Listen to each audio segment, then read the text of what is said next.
very, very privileged to be joined here by the Managing Director of Dublin Airport. And Dublin Airport has seen a pretty exciting year with a lot of new routes and a lot of infrastructure, a lot of building work, things like that going around.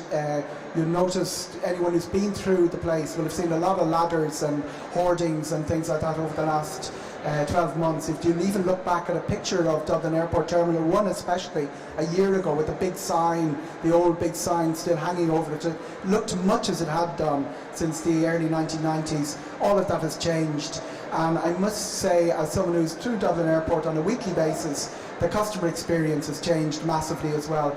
We're going to tease out some of those changes here with Vincent Harrison, and as I say, anybody with a question or anything you want to say, please put up your hand and we'll endeavour to answer that question. Vincent, a lot of new routes last year, and that sort of growth is still continuing. 2017, we're going to see a couple of big marquee routes coming to Dublin Airport. Yeah, well, we had an absolutely phenomenal performance last year. Just almost exactly 28 million passengers in the airport in 2016. That's more than the boom. That is more than you ever had before. Way higher.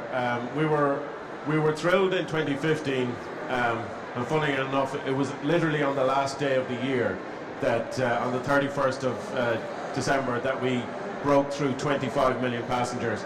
25 million is kind of a key milestone for an airport because it puts you into that sort of first division of airports.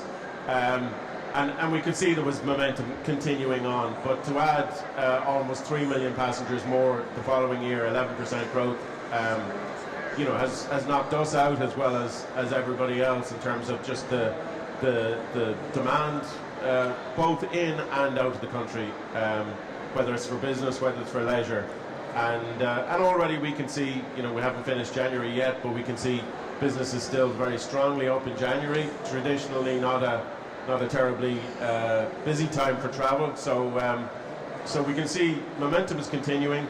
And as you said, last year again was just phenomenal in terms of the range of routes that grew. There were 22 new routes added to the network, new routes or services, and we had expansion on a couple of dozen more. But coming into 2017, we have 6 major new destinations on the map.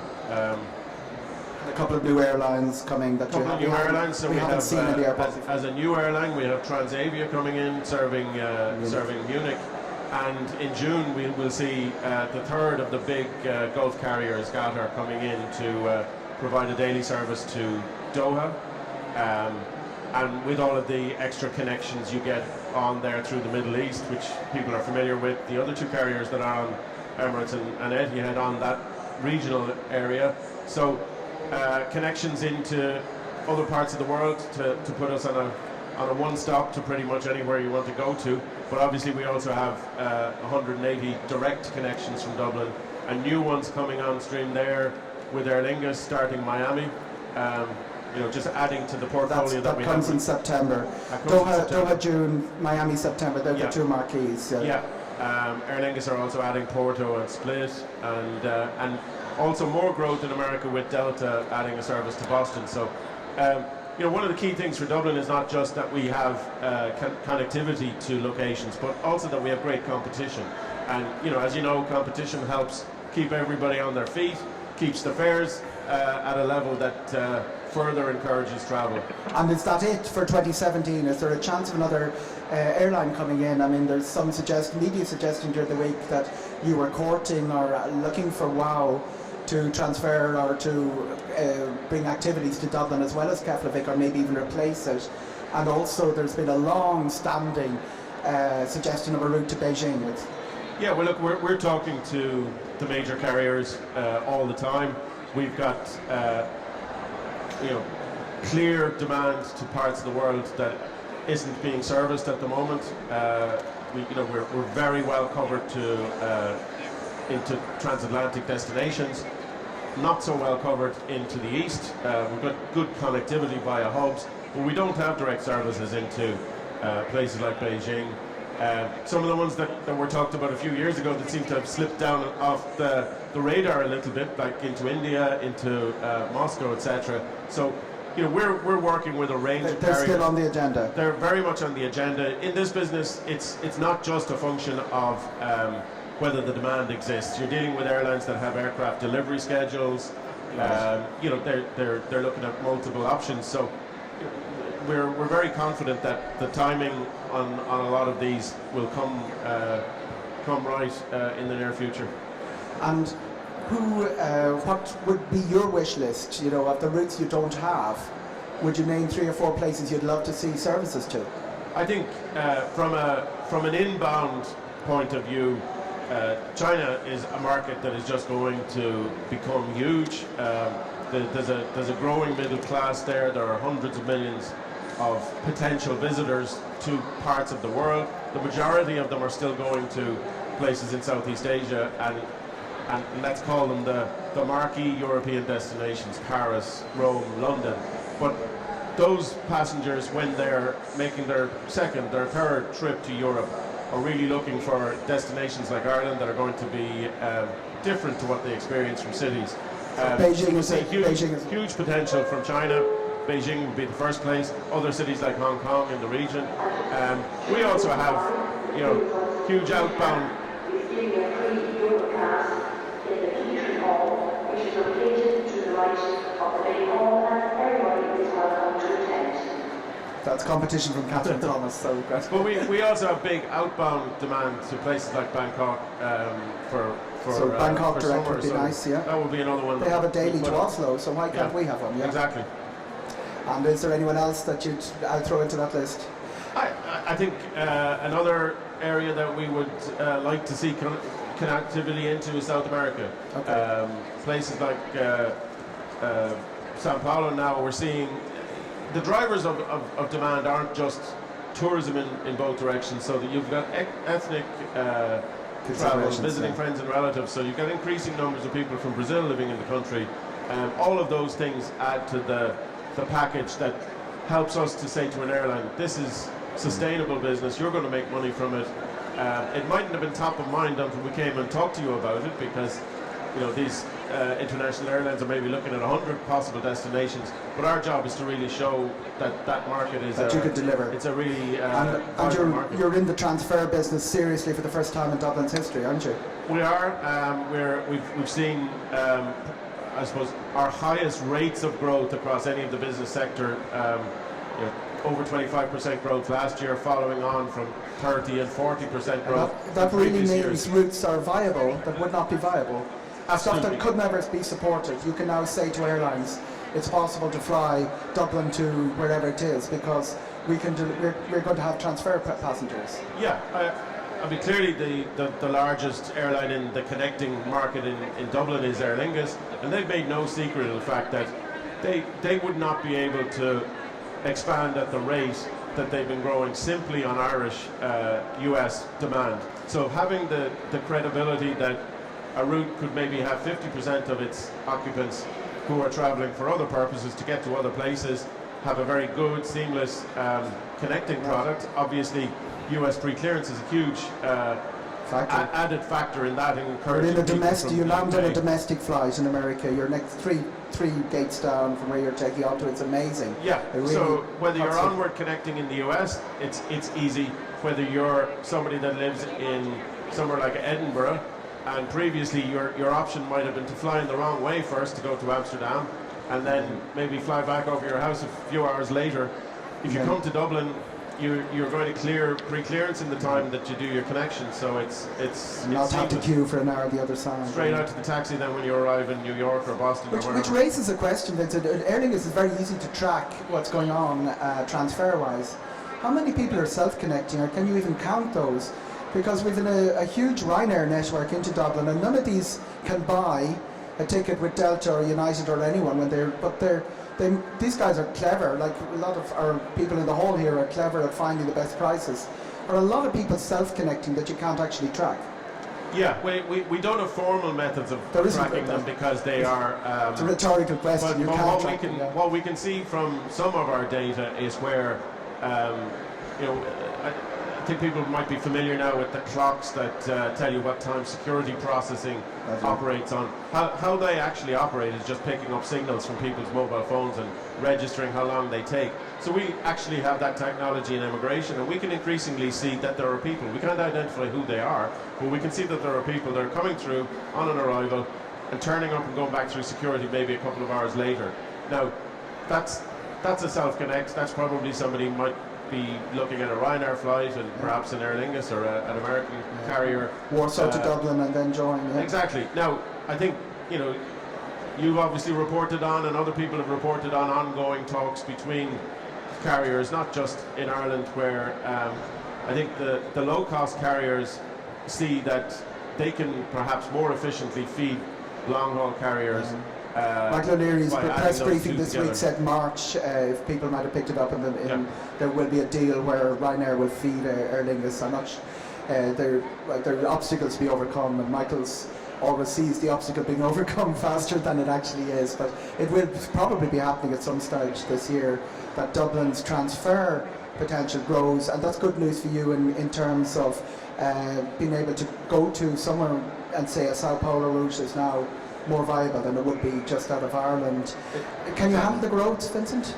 Yeah, you mentioned the amount of work that's ongoing, so the airport is always in a state of construction and development, or indeed refurbishment, because many of our assets have been in place for decades. They're very fine assets, and our job is to make sure that they're performing. They have to perform 24 hours a day. They can't just be performing some of the time. So you mentioned our work in Terminal 1. We just completed the refurbishment of our arrivals area. That was an area that was dated. It hasn't seen daylight for a long time. It's like the Johnny Cash song. It hadn't seen daylight since I don't know when. Well, there's now, they've removed all the shops. So we've decluttered the whole area. We've put the things that people need in convenient locations, so information on one side, car hire on another, and the food and beverage, and really opened up and brightened the whole area. And the response to that has been fantastic. We're now moving into refurbishing the departures level as well.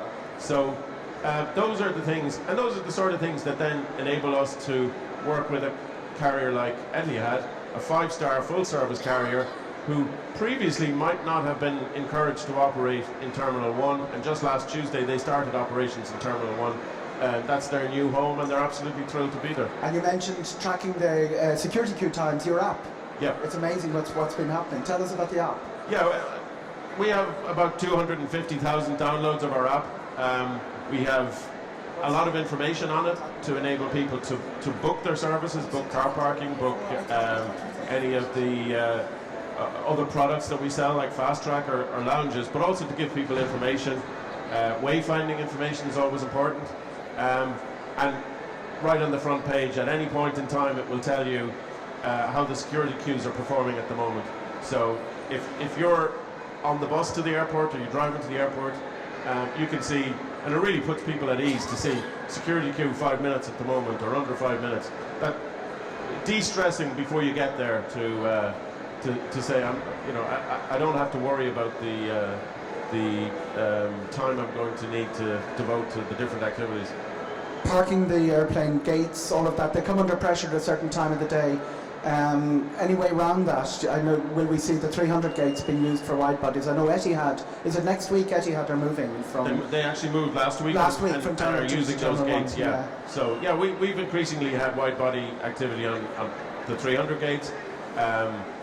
That's well connected into either Terminal 1 or Terminal 2, depending on the route. We've added more stands. We added about 10 stands just to the north of Pier 1, the 100 gates, earlier in the year. We're adding more to the south of Terminal 2 as we speak.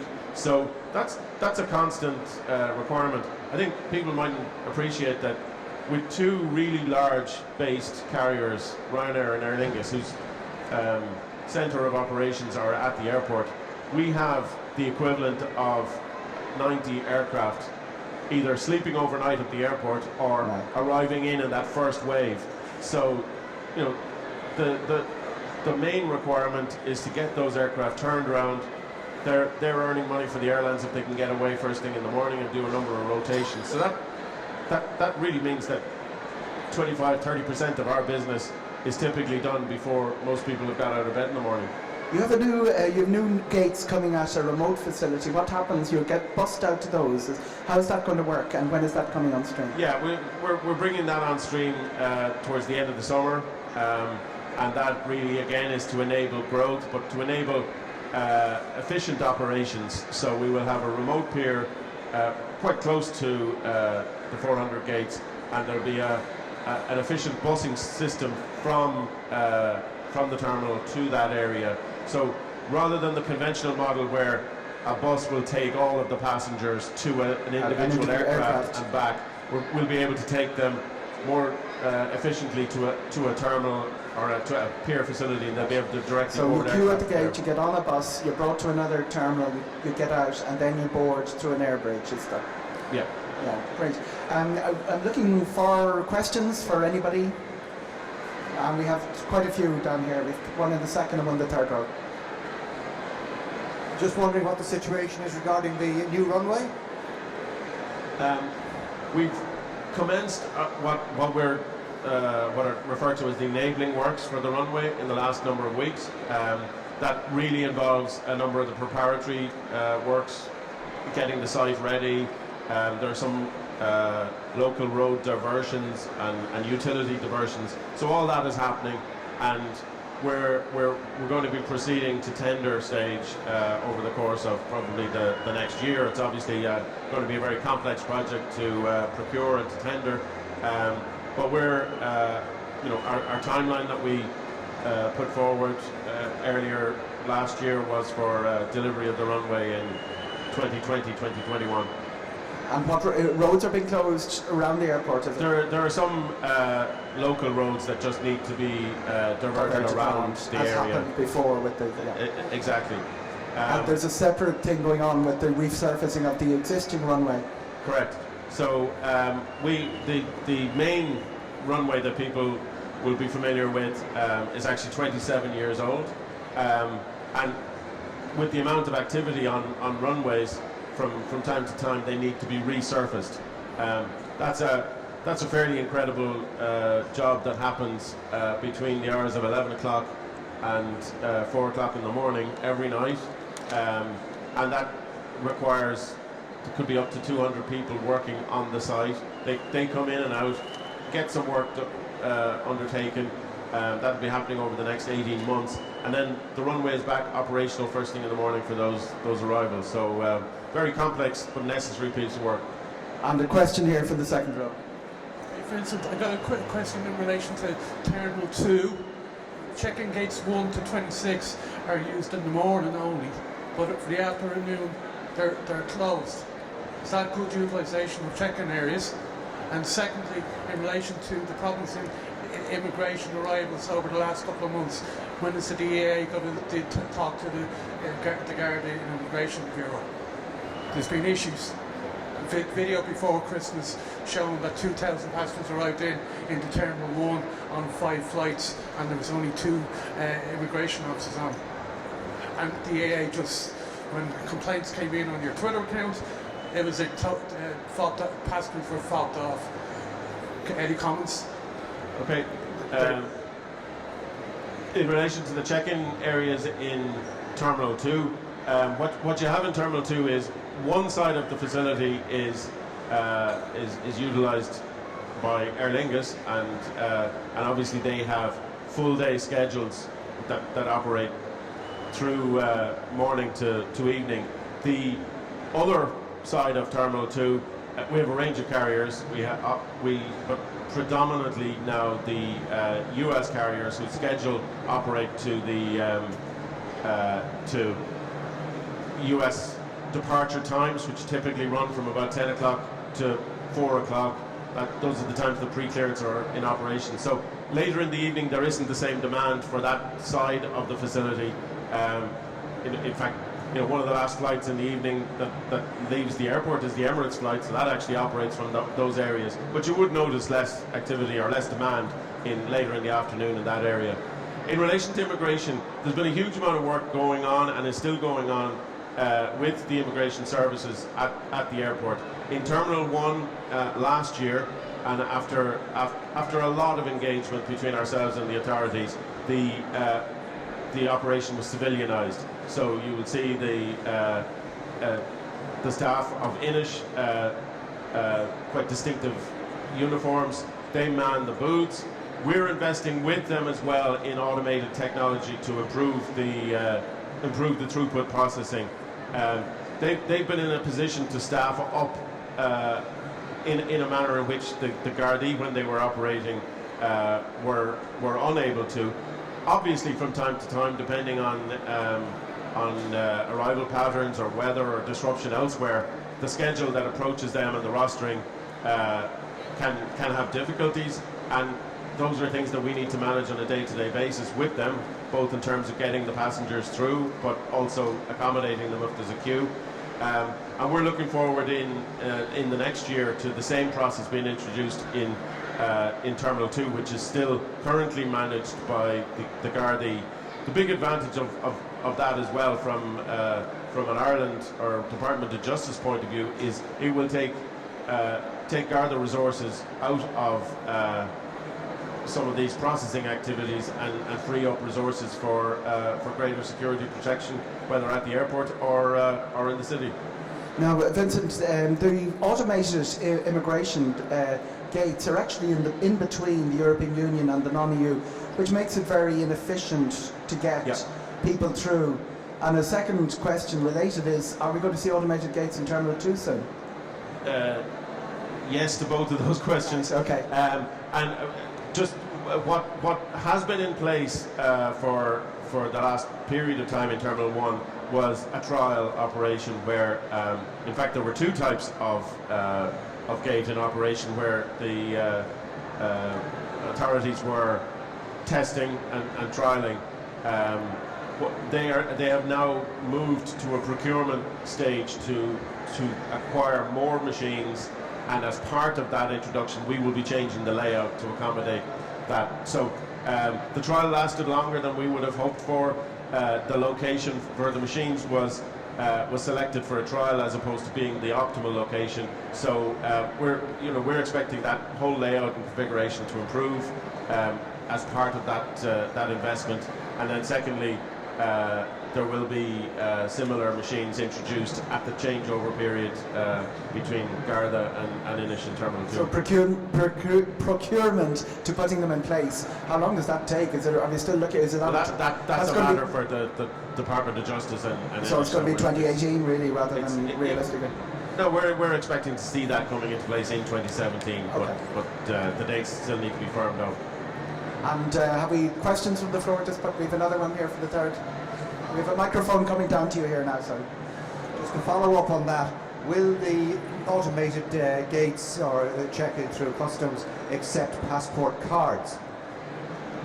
They didn't the last time I tried it.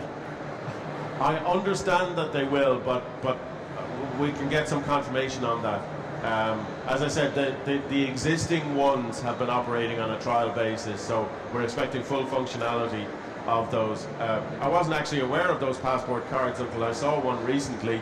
A colleague of mine had one, and if people aren't aware, you can now go to the passport website, put in your details. In fact, you can upload a selfie of yourself and print out a small credit card sized card that operates as a passport for the essentially the EU countries. It wouldn't work for going into the US or outside the EU travel area, but very convenient. What's your big experience been? Have you travelled with the passport card? I have, yes, and it's been very good. I have found though that in some European countries that a bit like Dublin, it won't certainly accept an Irish card, but in the automated through customs. The automated? In the automated, but it does seem to have a facility for a card, but not an Irish card, so it probably takes a local card. Okay. But it would be very useful because it sort of defeats the purpose if you can't accept to go back. And to have you Dublin. ever been refused entry and have to produce your other passport? Has that arisen? No, because I generally wouldn't carry both unless I was going very far. Right. That would really defeat the purpose. Yeah. No, it's just I'm interested in how it's working because it's been quite different from what was proposed. They thought it would be mainly used by young people, but it's been older males have actually taken up most of the passport card allocations. So I don't fit into that category. No, you don't, absolutely. That's a double level. Any more questions here from, we have someone here in the front row. Just an item, read the passports. I noticed they're scanning now the passports. So that probably involves taking your passport out of, if you have a larger cover, I'm not sure, but it must be easier for people to just take out the passport out of the cover, give it to the official, and then they scan it. You know what I mean? Often there's the wide, there's a bigger type of pouch you can have for it. Yeah. But So certainly just to in tell Ireland, people to be ready to do that if necessary. It's only a minor point. Yeah. Yeah. But I think what is changing clearly is the degree to which this information is being evaluated there and then, whether it's on the scanning machines or indeed if you go to an officer now, they are scanning your passport. That information is obviously capable of being tracked against Interpol and other international data. And I think as familiarity grows with those, that will ultimately reduce the processing time, because the number of people that have to be checked or Coached or queried, they, hopefully they can be identified even in advance of approach to the facility and make the processing time for yourself and anybody else who should fly through unhindered even shorter. Another point, read the departures when you're in the shopping area, and it says on the monitors, wait in this area, until you're 6:25 or whatever time you're going to be called. I think that could be brought forward, the time of boarding, a little bit earlier, because you have often good walks to make now to get to Aer Lingus gates at the 300s or wherever. The Ryanair gates that it's mainly the Aer Lingus I would have been looking at, but probably applies to Ryanair. And Aer Lingus are beginning to smarten up their boarding process, like Ryanair, having the people moving earlier and having them ready to board a bus or board whatever. So I think maybe it might be better just to look at the timings that are put up, that you might put the gate numbers up earlier rather than later in the terminal building. I know it's to provide space for shoppers and keep them in that area, maybe for revenue as well as everything. But there are other areas in the airport where I think you will find a monitor with the exact gate on it. There are some monitors do have the full details of the departure gates here and there. Yeah, there's a number of factors there, and that's something that we keep under review. One of the issues obviously is to allow for gate changes. From time to time an aircraft will be due to arrive at a particular gate, something else is late departing, so we have to change that. It tends to be confusing to people if they're down at the area and the gate has changed, so we're trying to give people the definitive information once it's there. Go there and it's not going to change. Also, I think people often find that, and I find this in other airports I'm not familiar with, you sort of track the gate that you're heading to, you automatically follow the signage, then you arrive down there and there's not a lot to do. You now find yourself a long way away from entertainment options or coffee or shopping, and people feel that they're down too early. I think what we want to try and do is to give people the choice of how they want to operate, and also even just looking at other innovative ways of helping people when they're there to occupy their time. So, for example, just last month or just before Christmas, we introduced a new entertainment channel available on our Wi-Fi with RTE called Dub Plus. It gives people short segments of either entertainment or news information that it could be pertinent to people from Ireland or visitors to the country, just to give people another option to occupy their time if they are sitting at a gate waiting for a flight. And just two other points. Travel Summit in association with Dublin Airport welcomes very special guests.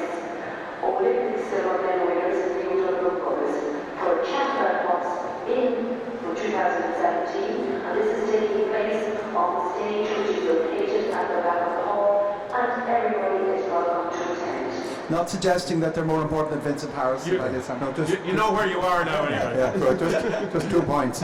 Coming in late at night, quite often there's delays in the jetway being put out to the aircraft. If you're coming in around 11 or that, you get a 10-minute delay waiting for the aircraft to be either the jetway or else could be a marshaller. It's a thing that I've noticed, shortage of staff or whatever it is. This is late at night, you know. It's just something to look at. And the other element is security aspects. When you're coming in on an aircraft and the aircraft takes the long way around by the boot in, you know that there's a trellis there that's full of holes. It gives a very bad impression on arriving in Ireland. You know that trellis timber, it's all broken down in many parts. I don't know whose responsibility it is, but it's like that for years. And equally on a security element, on the road opposite the bank there, you know the Bank of Ireland that's on the road behind, next to the runways at the airport. There's a rendezvous area, whatever they call it there. There's just one barrier across it. Okay. Anybody can smash through that and get into your new parking sites very easily. Yeah. You know, it's one man probably on it. It's as first impressions go, you like something. Okay, like. thank you. And on that thing, how does the gate changes presumably on a whim if somebody arrives, if an aircraft arrives and has to use a gate where they were not allocated? That's what impacts on the departing passengers. That's why they have to move from one gate to the other. Is that how it works, Vincent? It can happen like that. Obviously, a schedule. We have in the summer we have 700 movements a day at the airport, and we would love if every day was operated on the basis that everybody was within a minute of their scheduled time. But whether it's weather, whether it's air traffic control issues in other countries, the dreaded air traffic control strikes in France, etc. Yeah. You know, part of the way that we need to operate at the airport is, and one of the things we measure ourselves on is, if there's a delay, can we catch some of that time up in Dublin? Because, you know, the more we can lessen the knock-on impact later in the day that we do. Sometimes that's about just making available different facilities. On the other hand, sometimes when you do make available the different facilities, some of the issues that the gentleman here referred to, the marshaller mightn't be ready to go there, he might be heading in another direction. So all of those things need to be coordinated, not just with ourselves, the airlines, the handlers. It's predominantly the staff of the airlines that are dealing with those issues. And what's the shortest period of time in advance of departure that you can change a gate? Do you have a sort of a target yourselves? You can't change it less than 40 minutes before? We certainly don't want to, and that's part of what drives the wait for gate timing which typically appears 45 minutes before a flight. Great. And the security queue, you tightly monitor these security queues. We do, yeah. And what's the average now? As you probably have all the statistics. Fed back to you now about that wonderful data stuff that appears on your app. Yeah? Well, I think, as people know, the busiest time in the airport is first thing in the morning. What's rush hour? This is important, by the way. Yeah, what is rush hour? Yeah. Yeah. So between 5. It's increasingly some people are arriving even earlier into the airport, so we're opening facilities earlier and earlier. So you're opening at 4. To accommodate that. But that time between say 6 to 7:30 is peak time 6 for to us. 7:30 is rush hour. And maybe a little bit earlier for actually going through security. But our security processing times during those times are average under 10 minutes, and across the day they average under 5 minutes. So the facility is, you know, again, there are times, and you know, there are times that the facility can be take a lot longer to come through. But we actually pay a financial penalty if there is ever an instance, even a 15-minute instance where a queue is over 30 minutes, we suffer a financial over 30 penalty. minutes that's Armageddon. You have to get it. Yeah. But our objective is not to have it just under that. Our objective is to have it seamless. Well. So that it's once not it hits 20, the alarm bells go off. Yeah. Right. And the regulatory charges going up, the increase in that, what impact would that have on the consumer experience? Will that free up? Well, our airport charges are not going up, but the sorry, what an increased charge from the regulator you've put in for increases. So what is that big infrastructure spending coming down the line, and you? Well, in fact, the last regulatory outcome sees our price path actually reducing slightly over a period of time. There are mechanisms like for the runway where a trigger will add a little to that, but for the last 3 years we've maintained flat charging, no increase in our costs, and our ambition is to continue to provide really good value to our airline customers. Dublin Airport is a major airport, but it's typically benchmarked about 30% cheaper than. And does it slow down your spending on things like? No. We have upwards of 100 million a year that we're spending on various aspects of the airport, and then you also get larger investments like the runway. Any last questions from the audience? Put your hand up if we have. I'm going to ask Vincent a little technical thing. Is Fifth Freedom something that you're looking more at? This amazing service from Ethiopian, from Addis to Dublin to Los Angeles, would not have happened really without this right to pick up passengers in another country. Is that something you want to explore further? There's a lot of there are options perhaps with Etihad and Emirates and people like that might be opened up there. Yeah, it is. I think a few years ago we were chatting at this event, and I think you asked would we have a service to California. We now have 18 services a week to between San Francisco and Los Angeles. Ethiopian was the first operator to come into Los Angeles, but at the same time they opened up a market into Africa with Addis. So I think that's the sort of competitive drive that we like to see in the market, but also when you've got two destinations that can be served by one airline, two attractive destinations with demand, if we can find other carriers who can do similar things and open up markets on both sides, we're all for, and the Irish aviation policy has been a very open policy and has been pushing for that kind of liberalisation. Against some opposition at the time, if I remember. Well, look, I think there will always be people who will feel impacted by competition or services, but Ireland as a principled level has been a huge supporter of liberalised markets.